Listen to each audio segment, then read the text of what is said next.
दोस्तों याद होगा कि देश के अंदर एक इलेक्टोरल बॉन्ड का मामला सामने आया और जब इसमें सुप्रीम कोर्ट ने संज्ञान लिया तो पता चला कि ये बहुत बड़ा घोटाला है जिसे इलेक्टोरल बोर्ड कहा जा रहा है और इसके अंदर सत्ताधारी पार्टी बहुत जबरदस्त तरीके से अवैध वसूली कर रही थी और मामूली दूसरे अदर पार्टियों में भी इलेक्ट्रिक बोर्ड के जरिए पैसा पहुंच रहा था।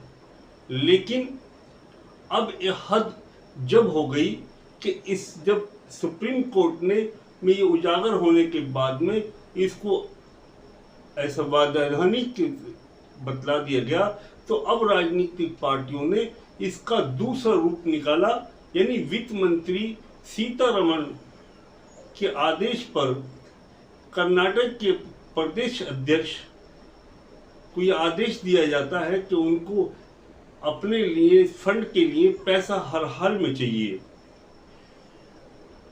तो कर्नाटक के अंदर एक ऐसा मामला उजागर हुआ है जिसने पूरी संसद को ही हिला कर रख दिया, यानी मौजूदा पार्टी भाजपा सरकार के ऊपर बहुत जबरदस्त एक आरोप लगा कि ये बहुत बड़े पैमाने पर कर्नाटक की कारपोरेट बड़ी बड़ी कंपनियों से अवैध वसूली कर रही है।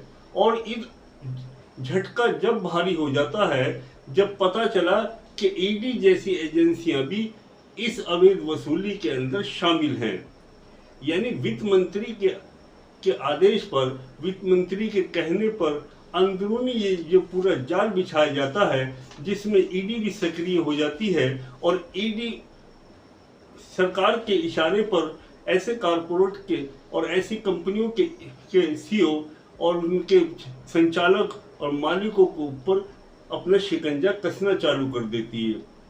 इस शिकंजे से बचने के लिए ये बहुत बड़े मोटे पैमाने पर अवैध वसूली होती है जो सत्ताधारी यानी भाजपा के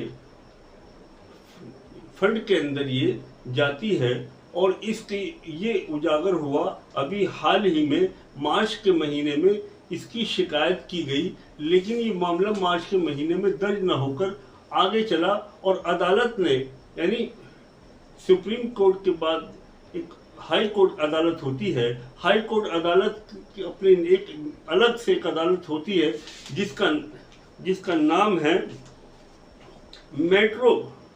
चीफ मेट्रोलिंक मजिस्ट्रेट, एक अलग से तय करता है, सुप्रीम मतलब हाई कोर्ट अलग से तय करता है जो इस मामले को देखती है। इनके आदेश पर बेंगलोर के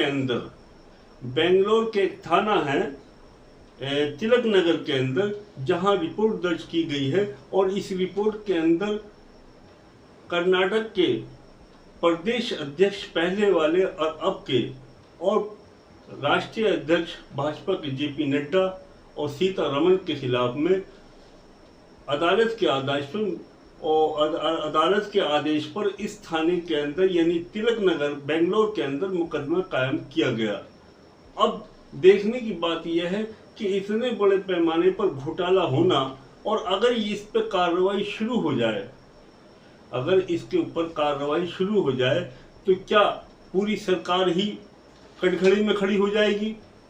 और ये मामला ऐसे टाइम पे उजागर हुआ जब प्रांतों के इलेक्शन चल रहे हैं, यानी हरियाणा का इलेक्शन है, उधर महाराष्ट्र का इलेक्शन आने वाला है, इससे पहले एक इलेक्शन हो चुका है जम्मू कश्मीर का।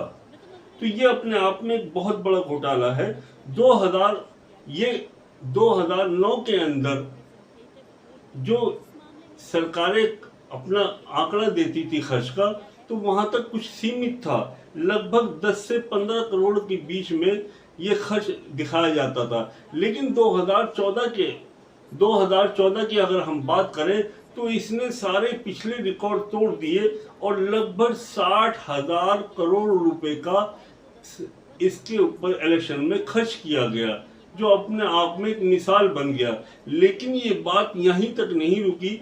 जब 2019 का चुनाव आया तो ये 1,00,000 करोड़ रुपए का इसके अंदर खर्चा हुआ। जब आप अंदाजा लगा लिए कि जब पार्टियां 10,000 करोड़ और फिर 10,000 करोड़ बढ़कर 2014 के अंदर 2014 में 60 करोड़ हो जाता है, वही बढ़कर 2019 में सारी सीमाएं लांघ कर 1,00,000 करोड़ का खर्च आता है।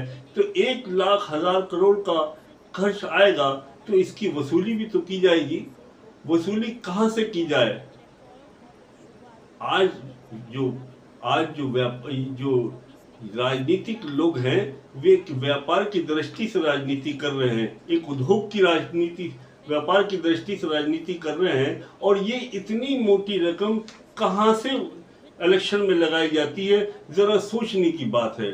शहर हिंदुस्तान के अंदर जितने बड़े बड़े कारपोरेट हैं, जितनी बड़ी बड़ी कंपनियां हैं, चाहे वो कैसी भी कंपनियां हो, उनके ऊपर ईडी, सीबीआई, अदरवाइज दूसरी एजेंसियों की छापामारी करके उनके ऊपर प्रेशर बनाया जाता है कि वो सरकार, मौजूदा सत्ता सरकार को भरपूर तरीके से अवैध तरीके से पैसा दे और उसके बदले में या तो वो पैसा लौटाते हैं या पैसा नहीं लौटाते तो उनको उनके कारोबार, जो भी कारोबार चल रहे हैं, उस कारोबार के अंदर उनको छूट दी जाती है। वो अपने तरीके से जनता को लूटते हैं। यानी कुल मिलाकर जनता की लुटाई होती है। और ये एक लूट का सिलसिला अब से नहीं, पहले कुछ कम होती थी, उसके बाद और ज्यादा होने लगी और अब तो लूट की इंतहाई हो गई है।